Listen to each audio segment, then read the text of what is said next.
Da köməş saladigan qaplarning pisaning qaplariga o'xshash ekanligini ko'rdim. Hozir köməshni oilalarga yetkazib beramdi. Shundaq yetkazadi. Hozir guloqmiliklarmi bak moda bo'lib ketibdi. Taamning esili bu yerda programmamizning bugungi sonida sizni xotan chirig'i boshlab berib, guloqmidagi dangliq mazalik taom bilan uchrashtiramiz. Qinamisa birlikda o'zirlaylik.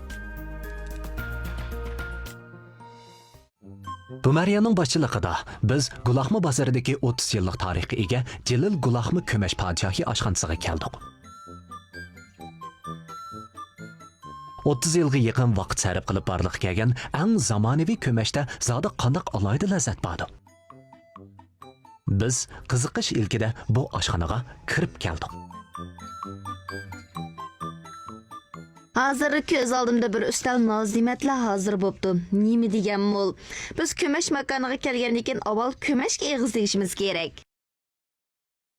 Men bir yaxshi narsa tepib oldim. Bu kömeş biz odatda yeydigan kömeşga toza o'xshamaydi ekan-a. Ichida loz bilan sho'xli bor ekan. Avval ta'mini bir tetib yiqing.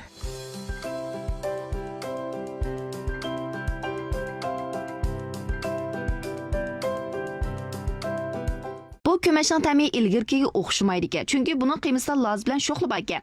Ta'mi texmi o'zgachilik ega ekan. Buningdan sirt bu kömeşning qiymasi texmi sho'rpiliq ekan. Shunga jildisigimi obdala ta'm kiribdi.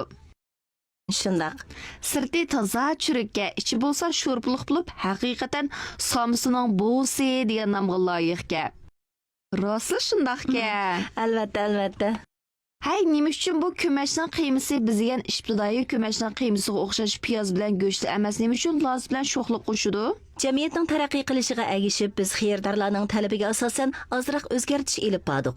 Ilgari qo'y go'shtiga piyoz, qarmoch va zirq etiblar qiyma qiladi. Hozir buningga lozi bilan sho'xlik qo'shdik. Hozir ta'mi texmi o'zgacha va yeyishlik bo'ldi. Bu ta'm meningcha yoshlarning talabiga texmi bo'lib keladi ekan. Hozir mayli tayyorlash usuli bo'lsin va qiymasi bo'lsin, burunqiga o'xshamaydi. Tetitqularmi farqlanadi. Burun kömeşni to'g'roq, yo'lg'un, o'rik o'tinida qaqlab pishirsak, hozir kömeşni tonurda pishiradigan bo'ldik. Bu oshxonaning ko'mchi tonurda pishirildi-da. Shundaq. Shunga ta'mi texmi o'zgacha shundaqmi? Shundaq. Demak, dal tonurda pishirilg'achqa kömeşning qiymasidagi suv miqdori texmi yaxshi saqlanib qoldi shundaqmi? Shundaq. Shunga biz deganda qiymasi sho'rpiliq bilan ekanda. Har asbo Maryam, siz yerlik chirilik shundaqmi? Shundaq. Demak, siz kichkiningizlar kömeş yeb cho'ng bo'lgan. Shundaq. Bu yerdagi nurg'un kishilarning hammasi kömeç yeyishni yaxshi ko'rdi. Bayam kirayotgan chaqda kömeş o'ralma qipining pisanikiga o'xshaydiganligini his qildim. Bu kömeşlar mushkul usul bilan sirtqa yetkazilamdi. To'g'ri, ishlatilgan o'ralma qapmi nayt chiroyli. Qulaylik bo'lish uchun pisaning o'ralma qipiga o'xshash qilib laylanibdi-da. Undaq bo'lsa kömeşning qiymasini yoqtirishi bo'yicha tanlab zakaz qilg'il bo'lamdi. Bo'ladi. Qandaq talpin bo'lsa desam bo'ladi, shundaqmi? Shundaq. Bugun men siz uchun alohida qiymasiga sho'xli bilan loziq etilgan kömeşni zakaz qildim. Bu Maryam haqiqatan bek javob ketibsiz. Men uchun alohida zakaz qilibsiz. Haqiqatan ta'mli ekan. Hozir guloqmiliklarmi bek moda bo'lib ketibdi. Uyda o'ltirib yoki ishxonada o'ltiriblar qo'rsaq ochganda telefon orqali sho'xli bilan loz qitilgan kömeşdan bir deb zakaz qilsak, yarim soat ichida yetkazib berilgan. Shundaq. Nayt qulaylikka. Kömeşni an'anaviy, oddiy ibtidoiy tayyorlashdan bugungi kundagi qiyliplashgan o'lchamlik tayyorlashgacha. An'anaviy oilaviy tamoqdan bugungi nafs, oilagacha yetkaziladigan taomga aylangacha. An'anaviy shakldagi oshxonaga kelib buyurtib yeyishdan hozirgi qulaylik to'r zakasigacha bo'lgan bu jarayonda Jalil oshxonasi to'rda zakaz qilish, yetkazish qo'shilgan amaliy do'konda tetib beqishdan iborat tijorat iste'mol andisasi orqali Guloqma bozori va atrofdagi yezi bozorlardagi texmi ko'p kishilarga eng yerli Guloqma ko'michining ta'mini tetitdi.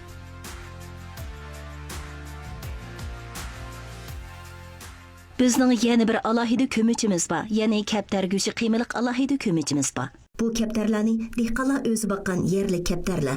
Partiyaning yaxshi siyosatlari bizning Guloqma bozoriga yetib kelgandan keyin hamma kentda kaptar boqadigan bo'ldi. Bizning Guloqma bozoriga qarashli 20 kentning hammasida kaptar, o'rdak boqmichiligi bo'yicha nomrod oilaga qaratilgan yaxshi siyosatlar bor. Bu xil kömech yeshil yemaklik hisoblanadi. Bu Maryamning aytishicha, Jalil oshxonasi shu joydagi 30 necha nomrod oilaning ishqi o'g'irlashish masalasini hal qilib qolmay, har bir ishchi xizmatchining oylik kirimini 2000 yuanga, yillik kirimini 30 ming yuanga yetkazibdi. Shuning bilan bir vaqtda yana bir yemak-ichmak shirkati qurib, dehqonlar va boqmachilik kooperativi bilan bevosita aloqalashib, ishlab chiqarish bilan setish bir gavdalashgan ta'minlash zanjiri barpo qilib, texmi ko'p nomrod oilaning turmush va ishga o'rinlashish masalasini hal qildi. Bugungi kunda partiya va hukumatning bir qator xalq turmushi siyosatining yordamida ko'mashdan iborat bu yorqin ism kartasi ming chaqirim jiroqlikdagi sayohatchilarni jalb qilib qolmay, yana dehqonlarning baxtli turmushiga guvohchi bo'lib, yezi bozor sayohatchiligi va kent aholilarining kirimini oshirishni, qo'sh ilgari surishni ishga oshirmoqda. Shundaqla xushallikdan bahramon bo'layotgan, tirishish orqali turmushiga rangdorlik beg'ishlayotgan go'zal chiroylarni namoyon qilmoqda. Bugun bu yerdagi taomlarga eg'iz tekkandan keyin shuni his qildimki, taom bir tam bo'lib qolmasdan, balki yana bir xil aslim ekan. O'zi ta'min etadigan holatdan atrofdagi texmi ko'p oilalarni yetaklab, birlikda ilgirlab, turmushni o'zgartiradigan holatga yetishning o'zi amaliyotda muhabbatning davomlashishi, muhabbatning ta'mishkan. Bu taomlarni yeb haqiqatan baxt tuyg'usiga cho'myapman. Shunga taomlar oshqozong'il emas, balki yurak ta'sir qiladi. Bu Maryam, biz birlikda taomlar eg'iz tegaylik. Bo'ladi. Davomli xeyla. Ma'qul. Bir xil taom, bir hikoya, bir xil hissiyot, bir turlik madaniyatdir. Varislik qilishdan taraqqiy qilishgacha, an'anadan yangilik yaratishgacha, bir xil yemaklik materialidan texmi ko'p yemaklik materiallarni biriktirish mumkinchiligi ustida izlanishgacha. Dal mana mushular bo'g'ashqa, texmi ko'p taomlar biz bilan yuz ko'rishadi. Ko'mashga o'xshash qumliqda qaysarlik bilan vujudga kelgan bu taomlar zaminning kengligi bilan go'zalligini, g'arbiy yurtga o'zgarishlar bilan sirliqlikni, ilgirki ko'p xillik va jug'urlashni hozirgi zamon sig'dirishchanligi bilan mukammallikni birlashtirib, bizga kundan kunga o'zgarayotgan hozirgi zamon turmushini his qildirdi. Eng oddiy qo'rsoq to'yg'izdigan yemaklikdan eng an'anaviy oila taomiga aylanguncha, yana ko'z